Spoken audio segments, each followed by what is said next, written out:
മോൻ മോനൊന്ന് പുറത്തേക്ക് വരൂ, എനിക്കൊരു കാര്യം പറയാനുണ്ട്. നേരത്തെ പറയേണ്ടതാണ്, പക്ഷെ കഴിഞ്ഞില്ല. ഊണൊക്കെ കഴിഞ്ഞ് പോകാനിറങ്ങിയ ബിന്ദു ആൽഫിയോട് പറഞ്ഞു. ആൻറ്റി, ഞാൻ ബിന്ദു അമ്മയെ വീട്ടിൽ കൊണ്ടുപോയി വിട്ടിട്ട് വരാം. ആൽഫി കാറിൻ്റെ കീയും എടുത്തിറങ്ങുമ്പോൾ പറഞ്ഞു.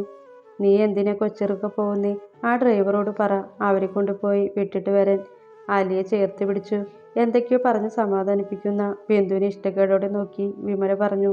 അതെന്ന് ഞാൻ കൊണ്ടുപോയാൽ എൻ്റെ കാര്യത്തിൽ ആരുടെയും അഭിപ്രായം ഞാൻ സ്വീകരിക്കില്ല എന്ന് ഇതുവരെ മനസ്സിലാകാത്തവർക്ക് ഒന്നുകൂടെ പറഞ്ഞു കൊടുത്തേക്ക് ആൻറ്റി.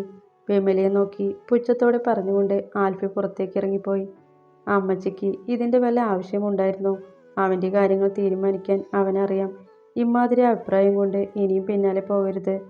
വിമലയോട് പറഞ്ഞുകൊണ്ട് സെലിനും അവന് പിന്നാലെ പുറത്തേക്ക് പോയി. അല്ല, പറഞ്ഞിട്ട് കാര്യമില്ല. ഇവളെ കണ്ടല്ലേ ആ ചെറുക്കനും പഠിക്കുന്നത്. ആ, ഇനി ഞാൻ ഒന്നും പറയുന്നില്ല. ആരാൻ്റെ കുഞ്ഞിന് അപ്പനാകെ നടക്കുമല്ലേ, അനുഭവിക്കുമ്പോൾ പഠിക്കും. അല്ലയും അവളെ ചേർത്ത് പിടിച്ചു അകത്തേക്ക് കയറി വരുന്ന സെലിനെയും നോക്കിയിരുന്ന് വിമല ഫ്രാൻസിസിനോട് പറഞ്ഞു. അയാളാകട്ടെ ഒന്നും മിണ്ടാതെ ആലോചനയോടെ നെഞ്ചും തടവി ആ ചാരുകസേരയിൽ ചാഞ്ഞിരുന്നു. അമ്മയ്ക്ക് എന്താണ് എന്നോട് പറയാനുള്ളത്? അതെന്തു തന്നെയായാലും തുറന്നു പറയാൻ ഒരു മടിയും വേണ്ട കേട്ടോ. വീട്ടിലേക്കുള്ള യാത്രയ്ക്കിടെ ആൽഫിയോട് എങ്ങനെ സംസാരിച്ചു തുടങ്ങണം എന്നൊരു പിരിമുറുക്കത്തോടെ ഇരിക്കുന്നവരോട് അവൻ പറഞ്ഞു. മോനെ, എൻ്റെ മോള് അല്ലി, അവളെ ഞാൻ പ്രസവിച്ചതല്ല. പക്ഷെ അവൾ എൻ്റെ കുഞ്ഞാണ്. എനിക്കെല്ലാം അവളാണ്. മുഖം താഴ്ത്തിയിരുന്ന് ബിന്ദു മെല്ലെ പറഞ്ഞു. എനിക്കറിയാം അല്ലി അമ്മയുടെ വയറ്റിൽ പിറന്നതല്ല എന്ന്. പക്ഷേ ഇനി ആരൊക്കെ ഉണ്ടെങ്കിലും എൻ്റെ മനസ്സിൽ യമയുടെ അമ്മ ബിന്ദു അമ്മ തന്നെയാണ്. പിന്നെ ഇനി ആർക്കും ഒന്നിനും ഞാൻ അവളെ വിട്ടുകൊടുക്കുമില്ല. അവളെ ആൽഫിയുടെയാണ്. അവരുടെ വേദന നിറഞ്ഞ മുഖത്തേക്ക് നോക്കി അലിവോടെ പറഞ്ഞു ആൽഫി. എൻ്റെ മോള്, അവളെ കൈവിടരുത് മോനെ. ഒരുപാട് അനുഭവിച്ചിട്ടുണ്ട് എൻ്റെ കുട്ടി. ആരോടും ഒന്നും തുറന്നു പറയില്ല അവൾ. എല്ലാ വേദനയും ഉള്ളിൽ അടക്കുകയുള്ളൂ. മുഖം സാരിത്തുമ്പ് കൊണ്ട് അമർത്തി തുടച്ചിട്ട് ബിന്ദു പറഞ്ഞു. അവളെ കൈവിടാനോ എനിക്കതിന് കഴിയുമെന്ന് അമ്മയ്ക്ക് തോന്നുന്നുണ്ടോ? എൻ്റെ 7 വർഷത്തെ സ്വപ്നമാണ് ഇന്ന് യാഥാർത്ഥ്യമാക്കി കിട്ടിയത്, ആൽഫി സ്വയം എന്നോണം പറഞ്ഞു. 7 വർഷമോ? മോനെന്താ പറഞ്ഞേ? എനിക്ക് മനസ്സിലായില്ല. അവൻ പതിയാണ് പറഞ്ഞതെങ്കിലും ബിന്ദു അത് വ്യക്തമായി കേട്ടിരുന്നു. അതെ, 7 വർഷം. 7 വർഷം മുമ്പ് അമ്മയുടെ മോൾക്ക് ഒരു അപകടം പറ്റിയില്ലേ? നിങ്ങളുടെ അവിടുത്തെ കവലയിൽ വെച്ച് ഒരു കാർ വന്ന് തട്ടിയിട്ട്. ഉവ്, അന്ന് മോള് 9ാം ക്ലാസ്സിലായിരുന്നു. ബിന്ദു ആലോചിച്ചെടുത്തുകൊണ്ട് പറഞ്ഞു. അന്ന് ആ കാർ ഓടിച്ചത് ഞാനായിരുന്നു. നിലത്ത് വീണ് കിടന്ന അവളെ കോരിയെടുത്ത് കാറിലേക്കെടുത്തി ആശുപത്രിയിൽ എത്തിച്ചത് ഞാൻ തന്നെയായിരുന്നു. അന്ന് എൻ്റെ നെഞ്ചിൽ കയറിപ്പറ്റിയതാണ് അമ്മയുടെ മോള്. അവളെ ആർക്കും വിട്ടുകൊടുക്കാതെ സ്വന്തമാക്കണം എന്ന തീരുമാനത്തോടെ തന്നെയായിരുന്നു തുടർ പഠനത്തിന് ഞാൻ കാനഡയ്ക്ക് പോയത്. പക്ഷെ തിരികെ വന്നപ്പോൾ എൻ്റെ കൊച്ചിനെ എനിക്ക് നഷ്ടപ്പെട്ടു പോയി. നിറഞ്ഞ കണ്ണുകൾ ബിന്ദു കാണാതെ ഇരിക്കാൻ ശ്രമിച്ചുകൊണ്ട് ഇടറിയ ശബ്ദത്തിൽ അവൻ പറഞ്ഞു. മോനെ, അന്നത് എനിക്കറിയില്ലായിരുന്നു. ഇപ്പോഴും സെലീന മേഡം പറഞ്ഞത് മോൻ അല്ലിയെ ഇഷ്ടമാണ് എന്നാണ്. അല്ലാതെ അന്നേ ഇഷ്ടമാണ് എന്ന് പറഞ്ഞിട്ടില്ലല്ലോ. ബിന്ദു വല്ലായ്മയോടെ ആൽഫിയെ നോക്കി. അന്ന് ഞാൻ ആരോടും ഈ കാര്യം പറഞ്ഞിട്ടില്ലായിരുന്നു. അന്ന് ഞാനും പഠിക്കുന്നേ ഉള്ളൂ. അവളും ചെറിയ കുട്ടിയാണ്. പിന്നെ മതത്തിൻ്റെ പ്രശ്നം, ഇതൊക്കെ ഓർത്താണ് ആരോടും ഒന്നും പറയാതിരുന്നത്. പഠിത്തം കഴിഞ്ഞ് ഒരു ജോലി ആയതിനു ശേഷം മാന്യമായി വന്ന് എൻ്റെ പെണ്ണിനെ കൂടെ കൂട്ടണമെന്നായിരുന്നു എൻ്റെ തീരുമാനം. പക്ഷെ എൻ്റെ പെണ്ണിനെ നഷ്ടപ്പെട്ടു എന്നറിഞ്ഞപ്പോൾ എൻ്റെ ജീവിതവും താളം തെറ്റിപ്പോയി. ആ സമയങ്ങളിൽ എപ്പോഴാണ് സെലിന ആൻറ്റി പോലും ഈ കാര്യങ്ങളൊക്കെ അറിഞ്ഞത്. ഇനി ഒരിക്കലും അവളെ എനിക്ക് കിട്ടില്ല എന്ന് മനസ്സിനെ പറഞ്ഞ് പഠിപ്പിക്കാനാവാതെ ഭ്രാന്തിൻ്റെ വക്കിലായിരുന്നു കുറേ കാലം ഞാൻ. കഴിഞ്ഞുപോയ 2 വർഷങ്ങളുടെ ഓർമ്മയിൽ കാർ മുന്നോട്ടോടിക്കാനാവാതെ സ്റ്റിയറിങ്ങിൽ മുഖം ചേർത്തിരുന്ന് ആൽഫി പറഞ്ഞു. വിഷമിക്കല്ലേ മോനെ, വിധിയെ തടുക്കാൻ ആർക്കും കഴിയില്ലല്ലോ. ബിന്ദു അവൻ്റെ ഇരിപ്പ് കണ്ട് ആശ്വസിപ്പിച്ചുകൊണ്ട് പറഞ്ഞു. ഇപ്പോൾ എനിക്ക് സന്തോഷമാണ് അല്ലിമ. എൻ്റെ ഇമ്മ, അവളെ എനിക്ക് തിരികെ കിട്ടിയല്ലോ. അത് മതി എനിക്ക്, അത് മാത്രം മതി. ആൽഫി ടിഷ്യൂ എടുത്ത് മുഖമൊന്ന് തുടച്ചുകൊണ്ട് പറഞ്ഞു. ആൽഫി മോനെ, അല്ലിയുടെ കുഞ്ഞ്, അതിനെ. ബിന്ദു പരിഭ്രമത്തോടെ അവനെ നോക്കി. അല്ലിമ്മയുടെ കുഞ്ഞല്ലമ്മേ അത്. ഞങ്ങളുടെ കുഞ്ഞാണ്. അവളുടെ ഉള്ളിൽ ഉരുവായ ജീവനല്ലേ. ജന്മം കൊണ്ട് അതിൻ്റെ അപ്പൻ ഞാൻ ആവില്ലായിരിക്കും. പക്ഷെ കർമ്മം കൊണ്ട് അതിൻ്റേത് മാത്രം ആയിരിക്കും. ആൽഫി ഉറപ്പോടെ പറയുന്നത് കേൾക്കെ എത്ര അടക്കി പിടിച്ചിട്ടും ബിന്ദു വിങ്ങിപ്പൊട്ടി കരഞ്ഞുപോയി. അമ്മേ, വിഷമിക്കേണ്ട കേട്ടോ. ഒരിക്കലും എൻ്റെ ഇമ്മയെയും ഞങ്ങളുടെ കുഞ്ഞിനെയും ഞാനായിട്ട് വേദനിപ്പിക്കില്ല.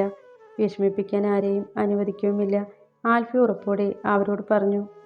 എനിക്ക് ഈ നിമിഷം മരിച്ചവരുടെ സന്തോഷമാണ് മോനെ. എൻ്റെ കുഞ്ഞ് ഒറ്റയ്ക്കായി പോകുമല്ലേ എന്നോർത്തുള്ള വേദനയായിരുന്നു ഇതുവരെ. എൻ്റെ അല്ലിമോളെ ഒരു വിഷമവും അറിയിക്കാതെ വളർത്തണമെന്നാണ് ഉദയേട്ടൻ എൻ്റെ കയ്യിൽ 3-4 ദിവസം പ്രായമുള്ളൊരു ചോരക്കുഞ്ഞിനെ ഏൽപ്പിക്കുമ്പോൾ പറഞ്ഞത്.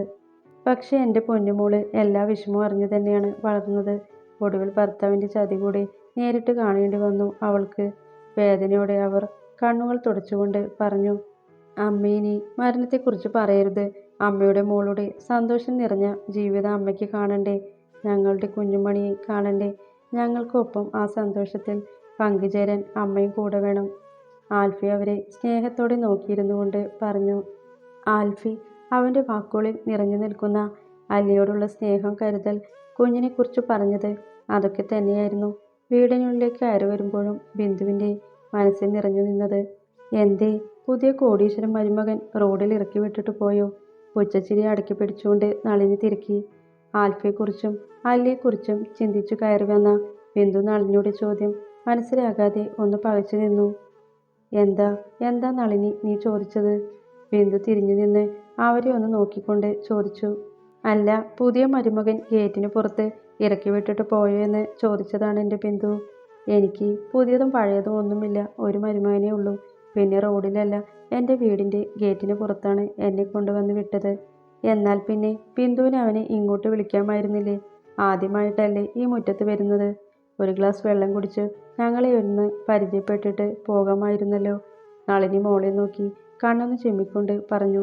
എൻ്റെ മോൾക്ക് അവകാശമില്ലെന്നും ഇവിടെ നിന്ന് ഇറങ്ങിപ്പോകാൻ ദിവസം തീരുമാനിക്കുകയുമൊക്കെ ചെയ്തിരുന്നു നളിനിയുടെ മരുമകൻ. മോള് പറഞ്ഞില്ലായിരുന്നോ? അങ്ങനെ അല്ലിക്ക് അവകാശമില്ലാത്തിടത്ത് അവളുടെ ഭർത്താവ് മറ്റു ചിലരെ പോലെ വലിഞ്ഞു കയറി വരുമോ? അവന് നല്ല അന്തസ്സ് അഭിമാനമുള്ള കുടുംബത്തിൽ പിറന്നവനാണ്. ചുണ്ടിലൊരു ചിരി ഒളിപ്പിച്ചു നിന്നുകൊണ്ട് ബിന്ദു തിരുക്കി. ബിന്ദു കുത്തി പറഞ്ഞതാണെന്ന് മനസ്സിലായ നളിനി ദേഷ്യത്തിൽ നിത്യയെ തിരിഞ്ഞൊന്ന് നോക്കി. അവളൊന്നും മിണ്ടാതെ അസൂയ നിറഞ്ഞ മനസ്സോടെ ബിന്ദുവിൻ്റെ മുഖത്തെ സന്തോഷത്തിലേക്ക് നോക്കി നിന്നു. എന്നാലും അല്ലി, അവൾക്ക് എങ്ങനെ തോന്നി പ്രഭേട്ട ഈ അരമന വീടിൻ്റെ അവകാശം വയറ്റിലിട്ടുകൊണ്ട് മറ്റൊരു കല്യാണം കഴിച്ചു പോകാൻ? അതും ഒരു അന്യമതക്കാരനെ? കരഞ്ഞുകൊണ്ട് വനജ അയാളുടെ തോളിൽ മുഖം ചേർത്തിരുന്ന് ചോദിച്ചു. അല്ലിയെ കുറ്റം പറയാൻ നമുക്ക് അവകാശമില്ല വനജെ. അവൾ മറ്റൊരു വിവാഹം കഴിച്ചതിൽ തെറ്റും പറയാനാവില്ല.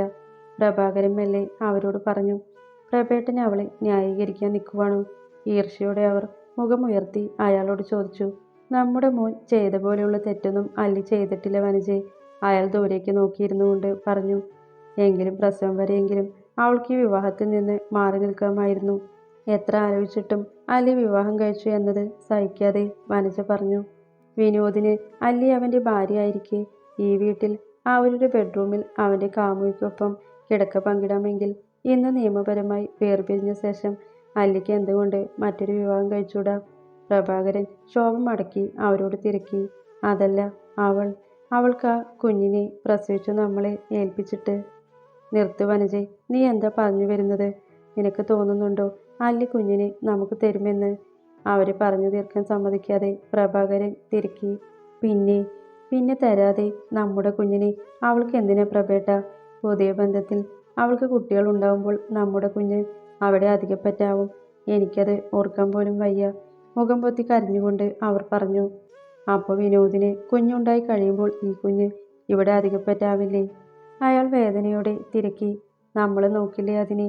ആർക്കും തട്ടിക്കളിക്കാൻ വിട്ടുകൊടുക്കാതെ ആ കുഞ്ഞിനെ നമുക്ക് വളർത്താൻ പ്രഭേട്ട. അവർ നിറഞ്ഞ കണ്ണുകളോടെ അയാളോട് പറഞ്ഞു. അല്ലി നല്ലൊരു മകളും മരുമകളും ഭാര്യയുമായിരുന്നു എന്നതിൽ നിനക്ക് അഭിപ്രായ വ്യത്യാസം ഉണ്ടോ വനജെ? അയാൾ അവരെ ചേർത്ത് പിടിച്ചുകൊണ്ട് തിരക്കി. ഇല്ല, അവൾ എല്ലാ റോളും നന്നായി തന്നെ കൈകാര്യം ചെയ്തിട്ടുണ്ട്. കണ്ണുകൾ തുടച്ചുകൊണ്ട് അവർ മുഖമുയർത്തി നോക്കി പറഞ്ഞു. ആണല്ലോ, അങ്ങനെയുള്ള അവളൊരു നല്ല അമ്മയുമാവില്ലേ വനജെ? നമ്മുടെ കുഞ്ഞിന് കിട്ടാവുന്ന ഏറ്റവും നല്ല അമ്മ. അയാൾ പറഞ്ഞു വന്നത് എന്താണെന്ന് മനസ്സിലായതുപോലെ അവരൊന്ന് തേങ്ങിക്കൊണ്ട് മുഖം താഴ്ത്തി. അവൾ പ്രസവിക്കുമ്പോൾ നമുക്ക് പോയി കാണാം.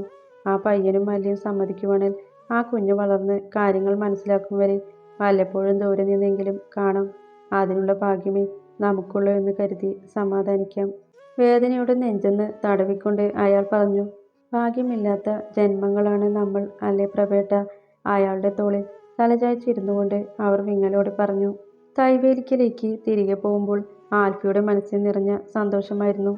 അധികം വൈകാതെ തൻ്റെ പ്രണയം എൻ്റെ പെണ്ണ് തിരിച്ചറിയുമെന്ന ആത്മവിശ്വാസം തന്നെയായിരുന്നു ആ സന്തോഷത്തിന് കാരണവും. ആ, നീ എത്തിയോടാ? അല്ലയുടെ വീട്ടിൽ കയറിയോ നീ? കാർ പോർച്ചിൽ കയറ്റിയിട്ട് നിറഞ്ഞ ചിരിയോടെ വീടിനുള്ളിൽ കയറി വന്നവനോട് സെലിൻ തിരക്കി. ഇല്ല, അമ്മ വിളിച്ചതാണ് ആൻറ്റി. പക്ഷെ ഞാൻ കയറിയില്ല. എൻ്റെ ഇമ്മയ്ക്ക് അവകാശമില്ലെന്ന് പറഞ്ഞ വീട്ടിൽ ഞാൻ എന്തിനു കയറണം? കടപ്പല്ലുകൾ കടിച്ചു ഞെരിച്ചുകൊണ്ട് ആൽഫി തിരക്കി. ശരിയാണ്, ആ കൊച്ചിനെ നോവിച്ചു വിട്ട ആളുകളാണ് ആ ചെക്കനും അതിൻ്റെ ഭാര്യയും അവളുടെ അമ്മയും ഒക്കെ, സെലിൻ ആലോചനയോടെ പറഞ്ഞു. സാരമില്ല, അവനും ദൈവവേലിക്കാരുടെ അടുത്ത് തന്നെയല്ലേ ഉള്ളത്, നോക്കാം നമുക്ക്. ചിരിയോടെയാണ് ആൽഫി അത് പറഞ്ഞത്. എൻ്റെ കൊച്ച് എവിടെ ആൻറ്റി? കുസൃതി ചിരിയോടെ അവൻ തിരക്കി. അവൻ്റെ മനസ്സ് നിറഞ്ഞ ചിരി കണ്ടിട്ട് 2 വർഷത്തിന് മേലെയായി എന്ന് സെലിൻ ആ നിമിഷം ഓർത്തുപോയി. ഇതെന്താ സ്വപ്നം കാണുവാണോ സെലിനമ്മോ? അവനെ തന്നെ നോക്കി നിന്നവരുടെ കവിളിൽ ആൽഫി ചുണ്ട് ചേർത്തുകൊണ്ട് ചോദിച്ചു.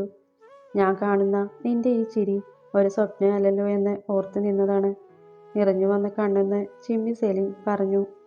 എൻ്റെ ഇമ്മ എവിടെ ആൻറ്റി? ചുറ്റിനുമൊന്ന് കണ്ണ് വായിച്ചുകൊണ്ട് അവൻ തിരക്കി. അവിടെ ബിനോയുടെ പെണ്ണിൻ്റെ അടുത്താക്കിയിട്ടാണ് ഞാൻ ഇങ്ങോട്ട് ഇറങ്ങി വന്നത്, സെലിൻ തൻ്റെ മുറിയിൽ ചൂണ്ടിക്കാണിച്ചുകൊണ്ട് പറഞ്ഞു. അവളെ ഒന്ന് കാണാൻ മുറിവിളി കൂട്ടുന്ന ഹൃദയത്തെ വലം കൈകൊണ്ട് തലോടിക്കൊണ്ട് അവൻ ആ റൂമിന് നേർക്ക് നോക്കി. ആ മുറിക്കുള്ളിലെ ബെഡിൽ അലീന പറയുന്നത് എന്തോ കേട്ടുള്ള അവളുടെ ഇരിപ്പ് കാണി അവൻ്റെ നെഞ്ചിൽ പ്രണയം തിങ്ങി.